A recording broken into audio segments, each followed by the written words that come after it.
Let's turn to my CGTN colleague Wang Guan, who joins us now for more on China's political season. He's in Beijing and host of The Hub. Wang Guan, great to see you as always. Great to see you, Elaine. Well, we heard from Sean about his impressions, and I want to ask you about your thoughts and what really stood out to you from this year's two sessions, the focus and the priorities for 2024. I think for one thing, the Chinese government is trying very hard, is scrambling to attract more foreign investors and foreign visitors and to really boost the Chinese economy on one hand. That is evidenced by the fact that 7 more countries from Western Europe were granted visa-free travels to China unilaterally because Chinese citizens like myself cannot easily get a Schengen visa. It requires all Schengen countries to grant us the visa-free travel. But before that happens, and if that happens at all, the Chinese side grants visa-free travel for countries like Austria, Luxembourg, on top of the 6 countries previously granted visa-free travel. And also the Chinese government is sending a very clear signal that they want to make the lives of expats, be it foreign students, foreign investors, or foreign visitors, much, much easier than previously.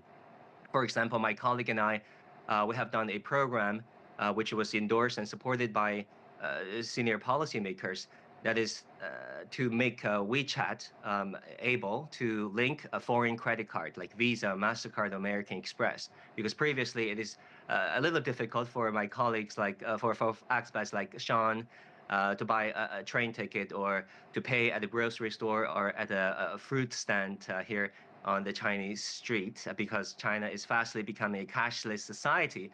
But now going forward, it will be a lot easier for foreign travelers. The Chinese economy that is in focus, 5% growth, that is the target.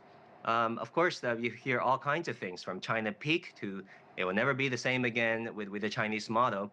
But here, I think people are pretty optimistic. People are thinking that eventually, if you look at the figure, 5 trillion RMB have been saved last year by Chinese households. What that means is there's not a lack of money, it's just that there's a lack of willingness to spend that money.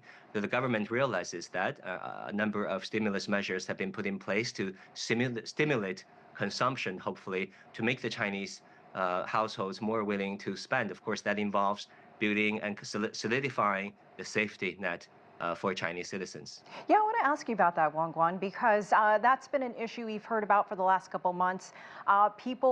They need people to spend money. Are you talking to your friends and neighbors? Are you willing to go out and spend more on travel, on big ticket items, on televisions and more luxury goods, for example? I'm going to be honest with you, Elaine. There has been a scaling down of consumption in the past year because people, you would think that after COVID, people would, flock to the grocery stores, to the supermarket, to the shopping malls to buy those big ticket items. But that was not happening. There has been a scaling down of consumption, meaning, previously maybe you spent 100 RMB on a item. Now you spend 60.